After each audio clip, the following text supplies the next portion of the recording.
Robin of Locksley is here with another Robin. This time it's Robin Hood by Xonox on this double-ender 2-in-1 cartridge.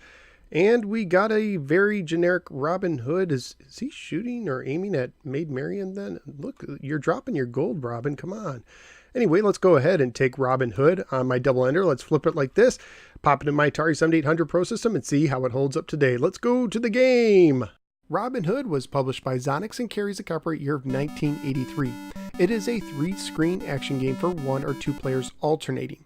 You can select one of 3 difficulty levels and also use the difficulty switches to add to the difficulty, with the game being more difficult in the A position than in the B position. According to the manual, you are Robin Hood and you're trying to right the injustice of the evil Sheriff of Nottingham, who is overtaxing the poor peasants, hoarding all their gold in his castle, and he's also kidnapped Maid Marian. Now you're off to save the girl and the gold. When you start the game, you have 16 arrows, which are indicated by the color bar at the top of the screen. You start in the Sherwood Forest, where many of the sheriff's henchmen are waiting to ambush you. You move Robin with the joystick and press the button to fire one of your arrows, either straight, left, or right depending on which direction you are facing. In order to move on to the next screen, you must shoot at least 11 of the henchmen. The score will flash once you have done so, and you can move to the next screen by going all the way to the right. If a henchman touches you or shoots you with an arrow, you lose a life. However, when you lose a life, you get 16 more arrows on your next life. So if you happen to run out of arrows before you shoot enough henchmen, you will simply have to die in order to get another batch. You also have to watch out for your merry men, who occasionally pop out as well. If you shoot them, it will cost you a life due to the extreme guilt you will feel after killing one of your own guys. Of course, jumping onto a field of battle unannounced was probably not a great idea, was it, Little John? On the second screen, you'll be just outside of the sheriff's castle.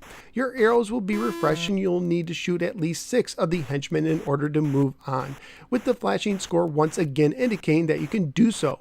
Once you shoot enough of the henchmen, you can move up towards the castle.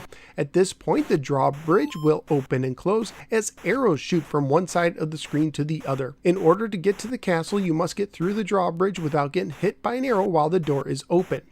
When you get in the castle, for some inexplicable reason, you will no longer be able to use your bow and arrows.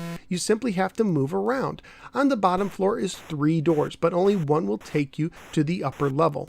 You must find the correct door and go through it while avoiding any henchmen who may show up.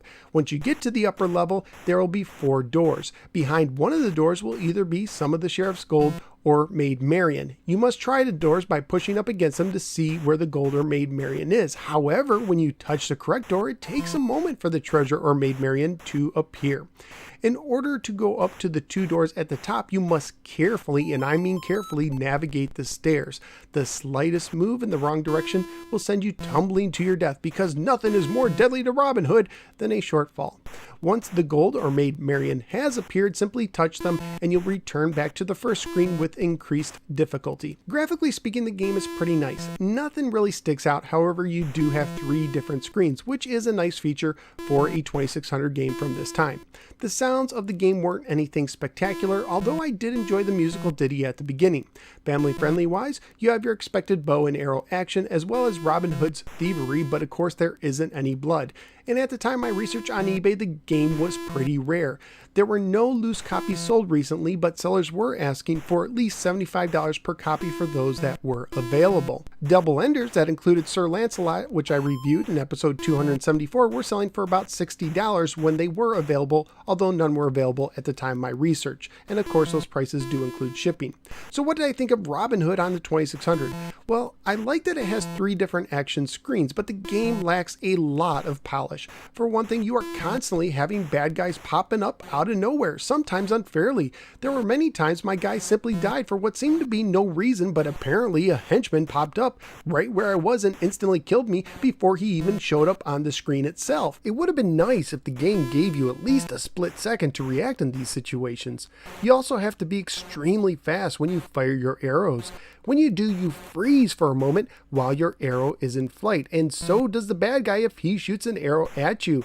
In these circumstances, you better have shot first, because by the time the game unfreezes you, if the enemy has shot first at you, you won't be given any time to avoid his arrow, even though you can see it coming a whole screen away. If you do shoot first, however, thankfully the arrow will disappear as soon as the bad guy does when you shoot him, sometimes mere inches away from your head. But perhaps the section that needed the most help was the third inside the castle screen.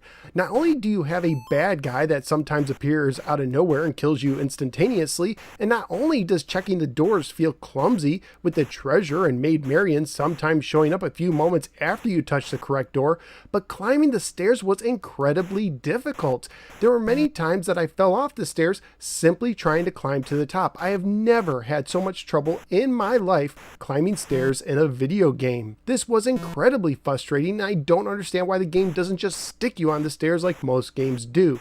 And finally, I thought it would have been nice if you could shoot your arrow in more than just the straight left or right direction, and if you could use them within the castle as well. In the end, you have an action game that is somewhat ambitious for a 2600 title, and it does some things good, but it lacks the polish to really shine. So where am I going to rank Robin Hood? Sadly, pretty low. I'm talking somewhere in the 60s. Now, I'm not a big fan of Galaxian, which is at 64, but I would rather play Galaxian than Robin Hood. However, I did enjoy Robin Hood a little bit more than Towering Inferno at 65. So out of the 88 games I've ranked on the 2600, Robin Hood is shooting into the 65 position. Robin Hood is a game that could have really been great if it had more polish, but as it is, this is one game that I would let the Sheriff of Nottingham steal away. So what do you think of Robin Hood on the 2600? Let me know in the comments below. I'd really appreciate it if you would click the like and subscribe buttons. I'd also appreciate it if you decide to support the show on Patreon. Just go to patreon.com/NoSwearGamer for more information. I'm also a member of the Retro Junkies Network. You can find more retro podcasts and videos at theretrojunkies.com. Thank you for giving me a little part of your day. I look forward to seeing you next time on the next episode of the No Swear Gamer. Take care and watch out for henchmen who appear out of nowhere.